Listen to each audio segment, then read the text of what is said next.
Hi, today I'm going to be talking about the distance language teaching with technology. My name is Annie Alcocer, and I hope you enjoyed this presentation. Okay, so first of all, I want to define what distance language teaching with technology is. Distance language teaching is when teachers and learners are physically separated, okay?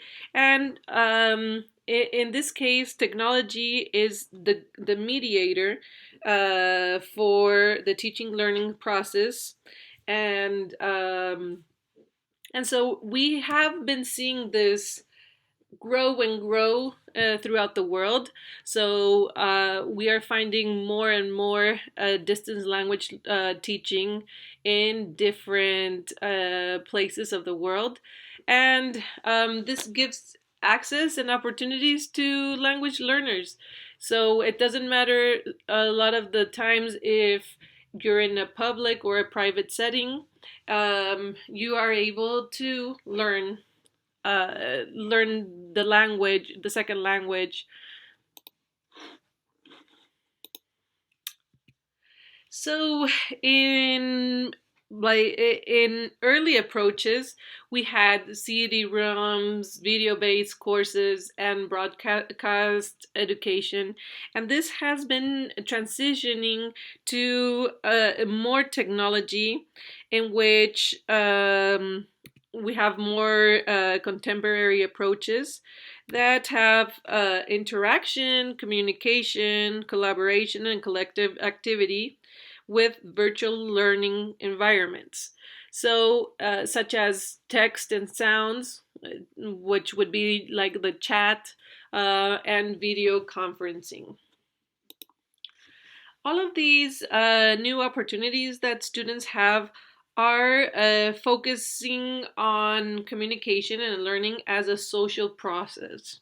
So, the learners, when they're using chat or video conferencing, they are learning socially. So Cynthia White in this chapter talks about the different terminologies of technology, tools, and learning environments. She talks about how technology is used. This term is used for digital and mobile technologies. So this could be like the phones or the computer, tablets. And then we have tools. Okay, these tools are uh, they are the different things that we use in a distance language teaching. Um, they are divided in synchronous and asynchronous tools. These could be like video conferencing or net meeting. Okay, and then we have the learning environment, which is the whole thing when we're teaching a distance language, which includes the tools, the technology, we have the content, we have the students or the learners, we have the teachers, the tasks, and the interactions. So I'm going to talk about the computer mediated communication based environments, CMC. So, to talk about this type of environment, well, first of all, I just want to make it clear CMC stands for Computer Mediated Communication. And this type of environment in 2005, Blake describes it as the glue that holds students together in distance language learning. Okay, so this environment helps students be connected. There are a lot of good things about these type of environments, which are that the learners or the students can be more active agents in their learning. Okay, so what this means is that they can have raise questions, participate in collaborating learning opportunities. They can connect with peers that are near or far away from them. They can have a sense of a community. So two of the things that we use in a computer mediated communication environment could be email and chat. Okay, as we know, email and chat is available mostly for everybody. And so, in this way, students can have opportunities to interact with other people in distance language courses. And they can do this in a text-based conferencing. Okay, so there's a lot of interaction with the students throughout the email and chat. Okay, a lot of the students that were asked said that they really valued being able to communicate or to be in contact with people from a face-to-face program. There are, however, things that affect this. Okay, so when we send an email, we're not going to receive it back, or if we're messaging or in a chat with somebody that is on the other side of the world, we have to wait, right, because of the time zone, so for an answer or to find a time that works for both. Another issue is that some students just want to read and they don't want to be in interactions online.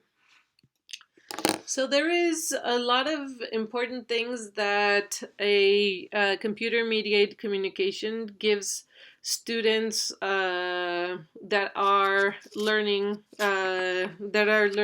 in distance, and this could be that we have a gateway to the target language communities. This means that students can have the opportunity to interact with native speakers, and they can negotiate meaning and modify their interlanguage. They're able to have more attention to the form because they're writing and they can erase and write again.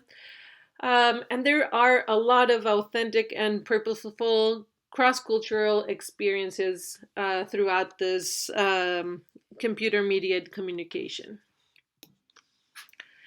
Now I'm going to talk about another type of environment, which is the audiographic and video conferencing environments.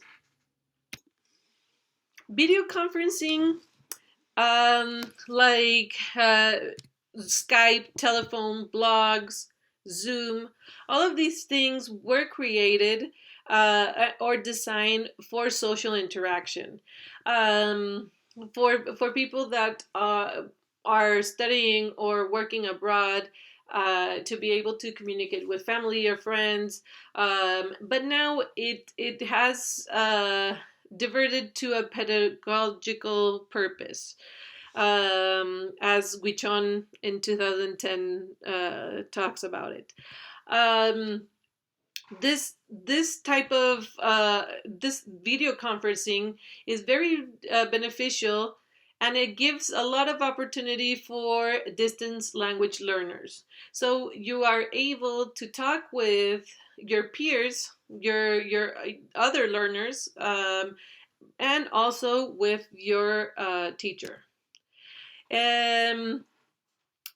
This type of environment, the video conferencing, is something that complements the written online environment. So, for example, I don't know if the tasks are written, this type of video conferencing will complement these.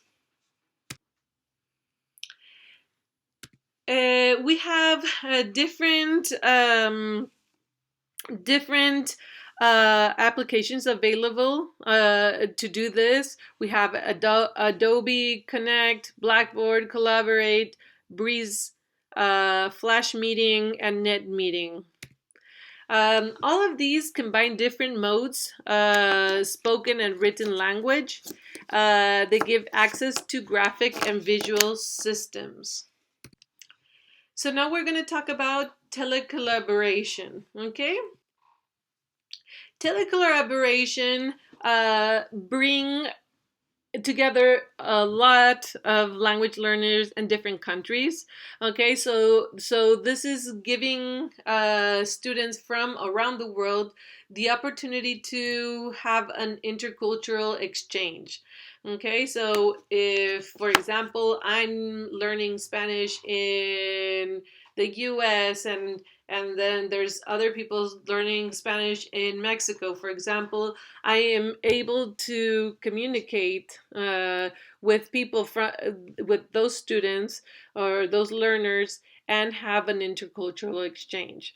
We can learners can meet. They can participate and feel in a community in the target's language.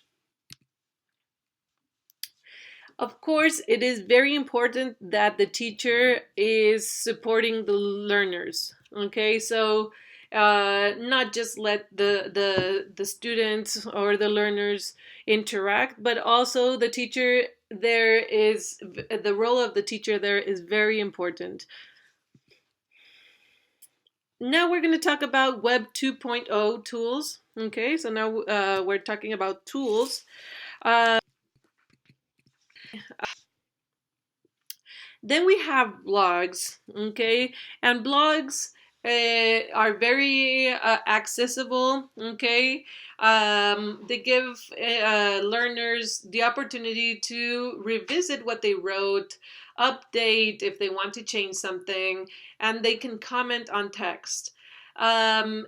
Of course, as we were talking about this earlier, the teacher's role is critical. So for them to be engaged, okay, so it's not just letting students to write, but also the teacher has to be present in these writings. A lot of bloggers feel that it's an important tool for writing practice. Okay, so they're able to learn how to write in the target language. Okay, I'm gonna talk quickly about the inquiry into pedagogical issues. We have assessment learning. Okay, so there's different ways that teachers assess the learning in these distance language teaching, and this could be articulation, okay, which would be the pronunciation, stress, intonation, the accuracy, and the proficiency. Okay, the teacher expertise here is very important, okay, because the teacher needs to be an expert in the technologies or the environments that he or she is working on. So the teachers need to attend to both cognitive and social dimensions of student participation and learning. They have to provide a setting in which learners can have developed the social affective, social cognitive, and organizational skills that are prerequisite of collaboration. Of course, provide appropriate tasks, be the moderator, and give feedback to the learners. The teacher also has to encourage interaction and collaboration. We can't, as teachers, wait until the students do this interaction. We have to be part of it. We have to try to maintain the motivation, finding different ways in which students can feel motivated.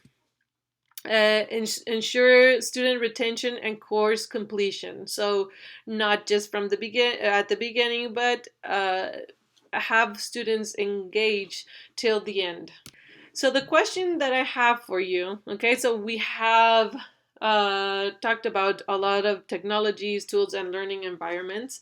Um, and my question for you is, have you tried any of the ones mentioned before or others that have positive outcomes in your courses? And how does the language teacher's preparation in technology affect positively or negatively in distance language teaching? I'm sorry for my accent.